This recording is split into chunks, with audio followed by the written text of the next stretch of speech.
Good morning everybody, welcome back to the channel. I've just finished my 12-minute warm-up because today I'm doing my first ever MAF test. So if anybody has caught my previous videos, you'll know that I'm embarking on a 12-month project of completely low heart rate training through the last couple of years of getting injuries, training for marathons. I wanted to try something a bit different, and I've been researching the MAF method, which is basically a way of doing all your training runs at your aerobic heart rate, your max aerobic heart rate, so you can train more frequently, get more miles in. And the saying goes, run slow to run fast. So I'm going to try this out over the next 12 months. And today, after a week of low heart rate training, I'm going to do my first MAF test. So what is a MAF test? Okay, so a MAF test is a benchmark run. It's either 3 to 5 or 5 miles. I'm doing 5 miles. You run it on a nice flat surface at your MAF heart rate. Now my MAF heart rate is 131 BPM. Using the 180 rule, it's 180 minus your age. There are a bunch of different calculations, and I'll link the MAF calculator down in the comments below so you can work out your own heart rate. But you run the 3 to 5 miles at your MAF heart rate, and you do that every 4 weeks. And you can use it as a benchmark to see your progression. So I'm in the middle of a trading estate. It's well lit. It's a nice 1.8 mile loop. I can run it any time of the year because, as you can see, nice lights. And I'm going to do this every 4 weeks over the next 12 months to see how my progression goes. So without further ado, let's get this training underway. I'm not really going to speak to the camera much because I want to get a good representation of my true fitness. So without further ado, let's get this session underway. One thing to mention, I'm wearing the new Garmin heart rate monitor, which I'm hoping will bring a lot more accurate statistics to the run. 2 minutes in, let's get concentrating.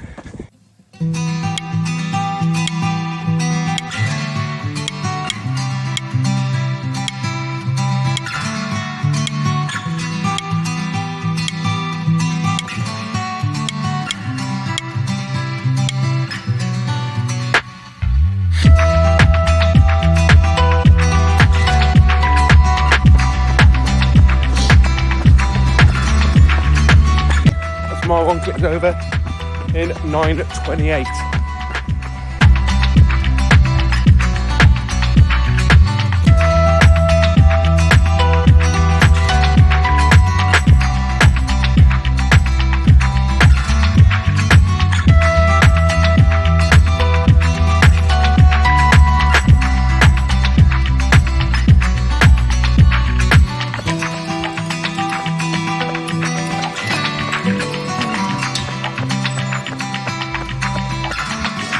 Mile 2 done, 9:53.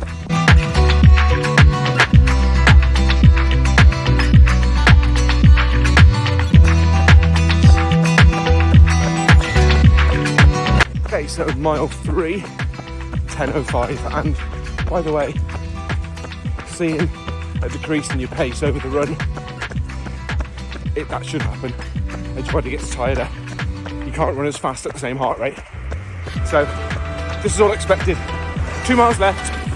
Let's go.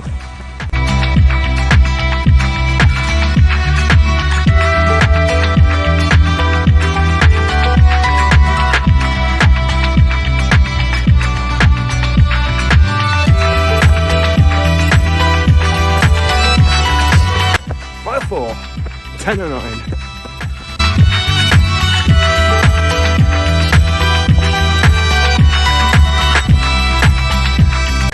There we go, last mile 10:23. I didn't press record when it clicked over, so apologies, but MAF test done. We're going to have a walk, cool down to the car, and then we'll go over the run, see if it met expectations, and kind of talk about what's going on in the next 4 weeks. Okay, so I am back in the car after my first ever MAF test, and to be honest with you, I'm really quite happy with that. One thing that made a massive difference was the chest heart rate strap. Much easier to maintain and manage my heart rate throughout the run compared to the wrist mounted heart rate monitor on my Garmin 935. Just found it really more consistent heart rate readings, and really, really easy. If I was slightly going over my heart rate, that I could back it off, and it was just really easy to manage my heart rate on the whole run. So my MAF test, I've done 5 miles, as I said at the start, round a local industrial estate, which means it was relatively flat, not fat, a little bit of undulation, but to be honest with you, as flat as I'm going to get where I live.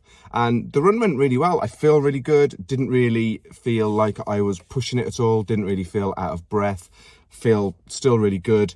And yeah, the truth is going to be in the readings. So we're going to have a quick look at my readings. So let's get them up on my watch. So overall, 5 miles, time 50 minutes and 2 seconds, average pace bang on 10-minute miling, which actually wasn't too bad. So I'm going to have a look at and for the whole run, my average heart rate bang on 131, and I'll put all my Strava details up above one of my shoulders here.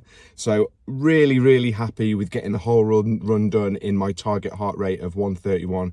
So I'm going to have a look at my laps. So first mile was 9:28, and my average heart rate was 127. Lap 2, so mile 2 was 9:53 with an average heart rate of 132, so ever so slightly higher. Lap 3, 10:05 and an average heart rate of 131.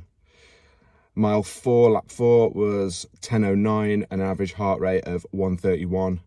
And lap 5, or mile 5, 10:23, so slower slightly, and average heart rate of 132. So to be honest with you, really super happy with that. To run the whole 5 miles bang on an average heart rate of 131, which is exactly what I wanted, and will provide me with a fantastic benchmark for my first ever MAF test and to move forward through my training. So the next 4 weeks basically are going to be filled with clocking up the miles, all at low heart rate, all at 131 target, and then we'll do another MAF test in 4 weeks time and benchmark today's results against those results that we get in 4 weeks time, just to see how much progression that we've made. Now, I'm not expecting a ton of progression in 4 weeks. I know that MAF training is it's the long game, it's playing the long game, so my results will start to improve over several months of training.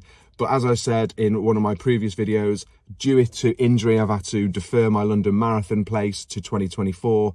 So that gives me 12 months of MAF training to really get that sub 4 time, which I'm really shooting for. I'm really looking forward to seeing how my low heart rate training is going to improve my overall aerobic based fitness, and how faster I can get running at my 131 target pace. If you're interested in training low heart rate, please check out my earlier videos. I will link them down in the comments. Hope you've enjoyed this video. Please give me a thumbs up if you have, because it really helps my channel. And also, if you're interested in running, following along with my low heart rate training progress, or if you're interested in researching low heart rate training yourself, please hit that subscribe button. It all helps. Thanks for watching, and we'll see you on the next one.